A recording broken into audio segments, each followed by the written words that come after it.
Yes hello all. तो हमने इससे पहले देखा कि that how to prepare an alkane from this method only, कि थ्रू इलेक्ट्रोलिसिस हम एल्केन्स को कैसे प्रिपेयर कर सकते हैं। तो same method is applicable for preparation of alkenes and alkynes also. तो अब हम देखेंगे that from this method how to prepare an alkene. तो अगर हम कोल्ब इलेक्ट्रोलिटिक मेथड की बात करते हैं, again introduce by cold, through the process of electrolysis हम एल्कीन्स को बनाएंगे। अब यहाँ पे हमारे पास स्टार्टिंग मटेरियल क्या होगा? तो again the starting material is salt of carboxylic acid, salt of carboxylic acid. But initially अगर हम बात करते हैं that for preparation of alkanes हमने क्या लिया था? Mono carboxylic acid, which means compound containing one carboxylic acid only, उसके पास एक ही COH था। अब हम यहाँ पे लेंगे salt of dicarboxylic acid, which means a compound containing two carboxylic acids. तो यहाँ पे हम प्रिपेयर करेंगे डाइकार्बोक्सिलिक एसिड से। तो हमारे पास यहाँ पे रिएजेंट हो जाएगा CH2 COOH CH2 COOH, right. ये हो गया हमारे पास स्टार्टिंग मटेरियल जिससे हम एल्कीन्स को प्रिपेयर करने वाले हैं।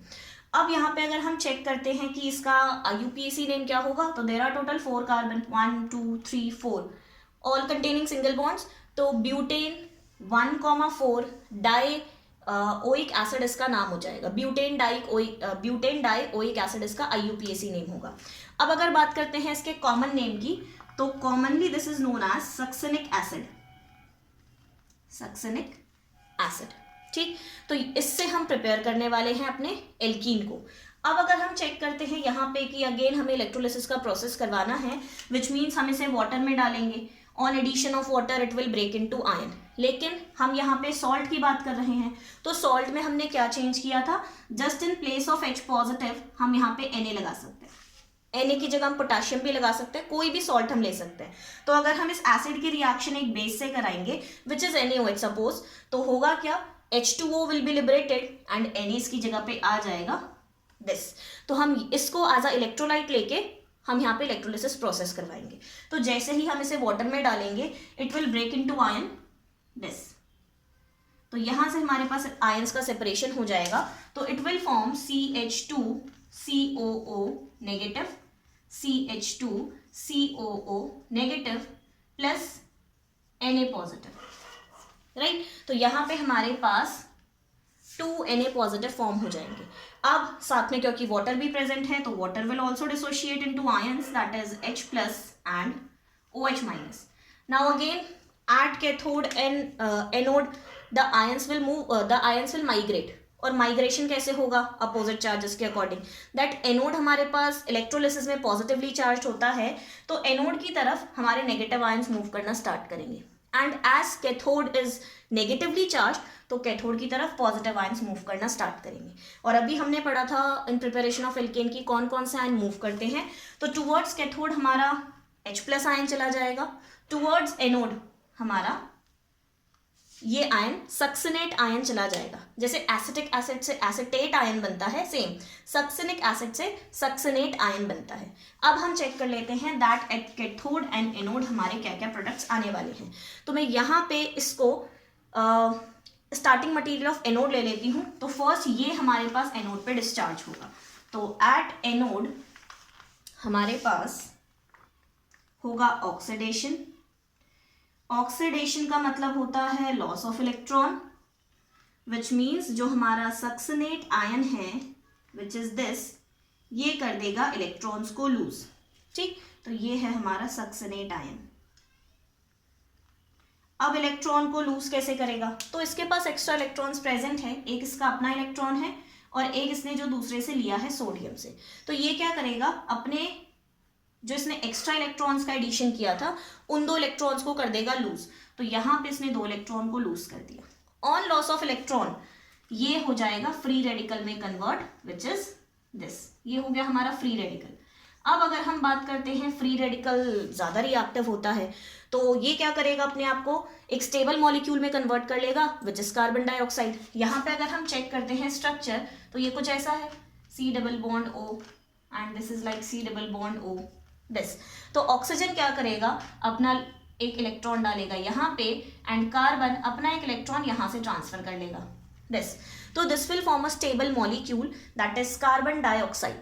ठीक, तो हमारे पास ये जो CH2COO with a free radical present था, यहाँ से हमारे पास एक स्टेबल मॉलिक्यूल कार्बन डाइऑक्साइड बाहर चला गया, CO2 तो मैंने डायरेक्ट यहाँ पे लिख दिया है 2CO2, तो यहाँ से हमारे पास 2CO2 एज अ मॉलिक्यूल बाहर आ गया।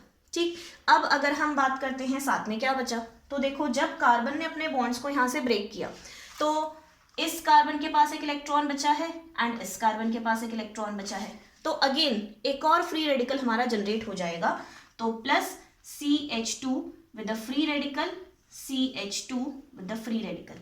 अब ये दोनों इलेक्ट्रॉन क्योंकि एक ही कंपाउंड में हैं, तो ये आपस में क्या कर लेंगे, एक दूसरे से कंबाइन हो जाएंगे। तो ये फ्री रेडिकल में जो अनपेड इलेक्ट्रॉन प्रेजेंट हैं ये आपस में ही कॉम्बिनेशन कर लेंगे, तो जैसे ही ये दोनों कंबाइन करेंगे तो they will form CH2 electron CH2। Now the bond will be formed in between two and ये हमारे पास कन्वर्ट हो जाएगा CH2 डबल बॉन्ड CH2 में। तो एट एनोड हम चेक कर सकते हैं हमारा क्या क्या बना। हमारे पास आए हैं यहाँ पे कार्बन डाइऑक्साइड गैस हमारे पास लिबरेट हुई है, साथ में हमारे पास एक ईथीन का मॉलिक्यूल आया है, बाकी जितना सब था वो ब्रेक कर गया। ये दो इलेक्ट्रॉन्स जो हैं वो कैथोड यूज कर ही लेता है।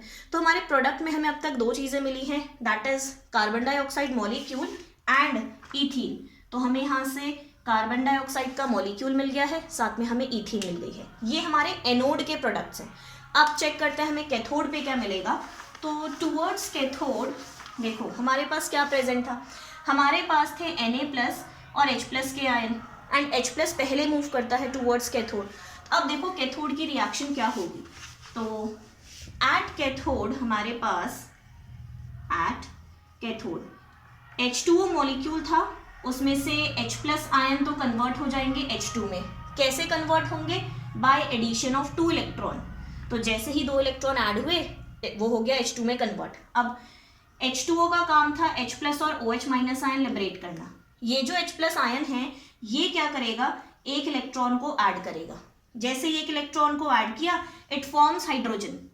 हाइड्रोजन ऐसे अनस्टेबल होता है, तो ये हाइड्रोजन किसी दूसरे हाइड्रोजन के साथ कंबाइन करके फॉर्म कर लेगा H2, विच मीन्स हमारे पास 2 H+ आयन थे, 2 H+ आयन ने 2 इलेक्ट्रॉन गेन किए एंड इन्होंने H2 फॉर्म कर दिया। वही चीज मैंने यहाँ पे लिखी है, H2O में H+ ने 2 इलेक्ट्रॉन गेन किए and then it forms hydrogen. और OH- तो अभी भी सोल्यूशन में बचा हुआ है, राइट। सोल्यूशन में OH- बचा हुआ है, Na+ बचा हुआ है, they both will combine Na+ and OH- and will form sodium hydroxide NaOH। ये हो गई हमारी एट कैथोड। हुआ क्या, तो कैथोड पे हमारे पास हाइड्रोजन गैस लिबरेट हो गई एंड सोडियम हाइड्रोक्साइड हमारा अलग फॉर्म हो गया। अब हम बात करते हैं दैट ओवरऑल रिएक्शन कैसे हम लिखेंगे। हमने एनोड और कैथोड अलग अलग पढ़ लिया, तो देखो ओवरऑल हमारे पास प्रेजेंट था sodium succinate CH2COO Na, succinic acid से बना हुआ सॉल्ट सोडियम सक्सिनेट। फिर इसको हमने क्या किया, इलेक्ट्रोलाइज करवाया, थ्रू इलेक्ट्रोलिसिस प्रोसेस हमने इसे पास करवाया। जैसे ही इलेक्ट्रोलिसिस प्रोसेस के थ्रू पास करवाया तो हमारे पास इन टोटल 4 आयंस प्रेजेंट थे। पहले 2 आयंस तो हमारे पास यही थे, Na+ और ये Na+। ये Na+ हमारा रिएक्ट कर गया OH- के साथ, तो NaOH फॉर्म हो गया। OH- आयन वाटर के पास था। फिर CH2COO हमारे पास रेडिकल बन रहा था, ये दोनों तो कन्वर्ट हो गए थे कार्बन डाइऑक्साइड में, तो प्लस 2CO2 प्लस ये वाला कंपाउंड हमारा कन्वर्ट हो गया था एल्कीन में, तो CH2 डबल बॉन्ड CH2 और प्लस हमारे पास जो कैथोड था वहाँ पे H2O में से H+ ने हाइड्रोजन गैस लिबरेट कर दी थी।